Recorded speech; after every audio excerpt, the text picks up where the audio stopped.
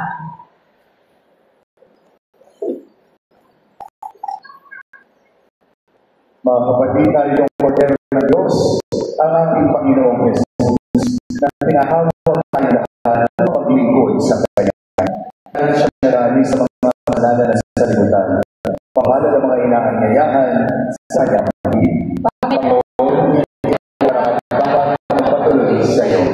Ngunit sa isang salamat ay gagawin niya.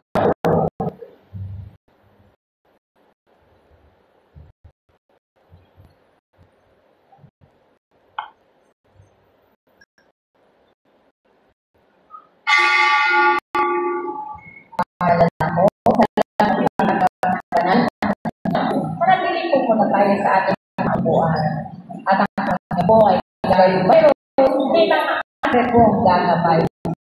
Maraming pong salamat.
bahagi ng MNP or lay minister ng ating parokya at Peter, magpaisa lamang po mo ano po sa labas ng ating simbahan.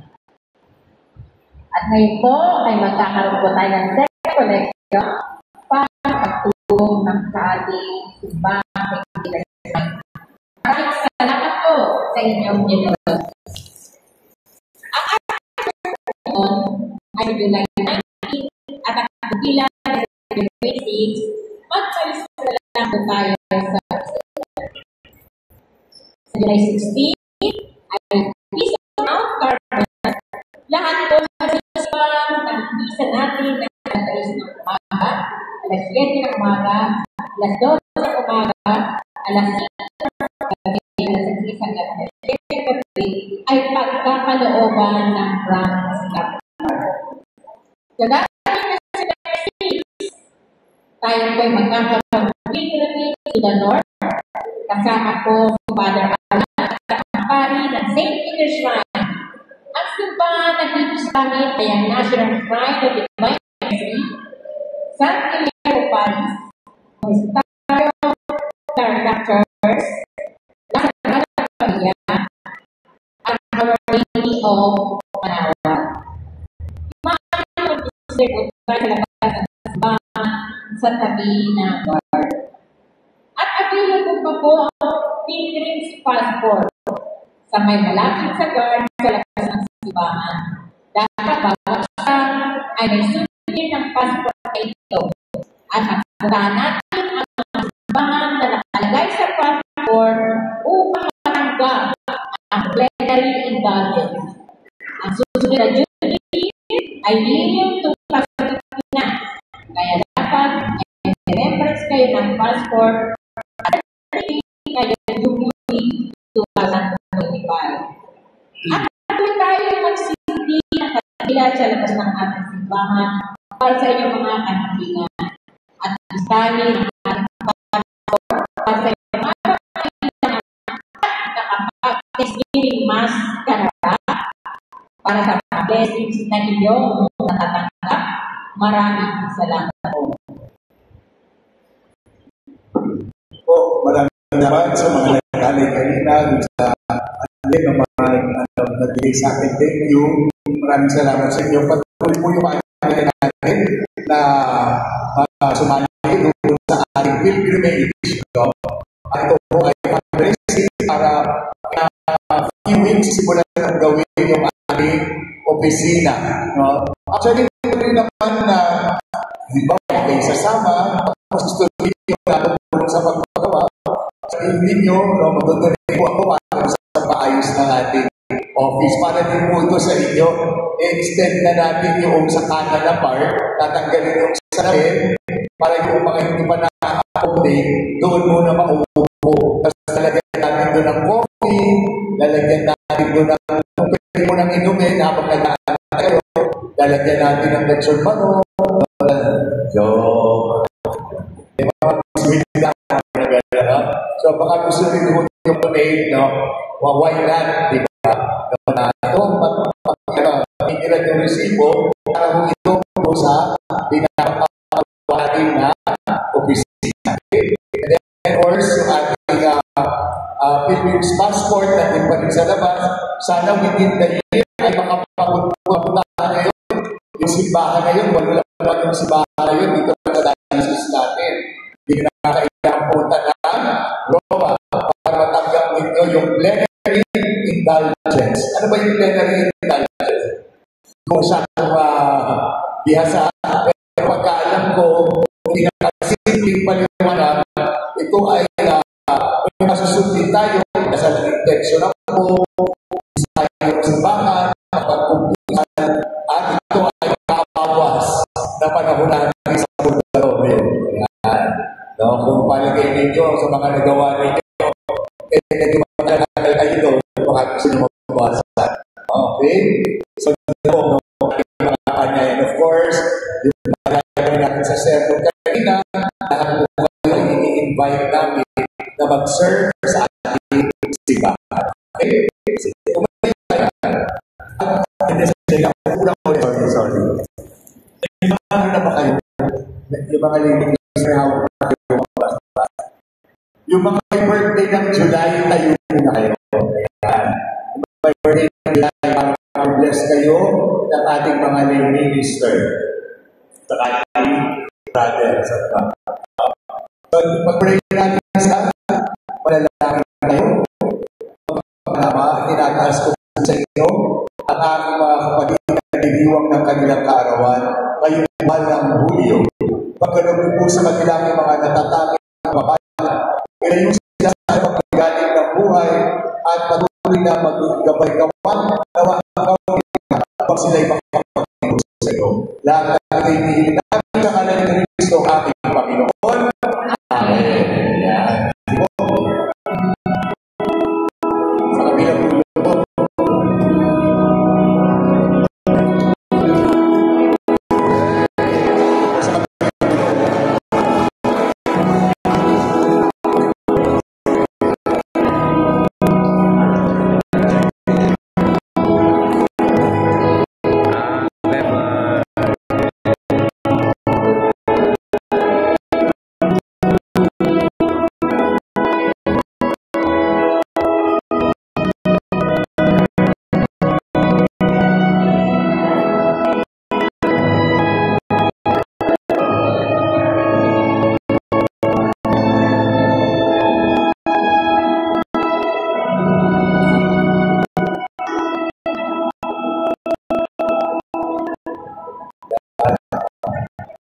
ba sa inyo? Ako hindi ko kinakot ng tubig. Huwag ang minister natin, medyo hirap na ng madaka. O tapos gusto nyo ako kayo. Kaya ka hilihin pa rin namin kayo eh. Sa mga ibang minister natin, medyo hirap na ng baka. Gusto nyo maabot kayo. O para maabot kayo, kailangan mali kayo. Amen? Sige, tumayo na kayo. Manalangin tayo. Ama namin kami iyong pinapakinabang ay loob kong laging lumingon sa pinanggalingan na tinanggap namin kayo sa pamamagitan ng Yesu Cristo kasama ng Espiritu Santo magpasawala hanggang sumayo ang Panginoon at pagpalain nawa kayo na makapangyarihang Diyos at Espiritu Santo sa ating pagpapalay ng taglay ang pag-ibig at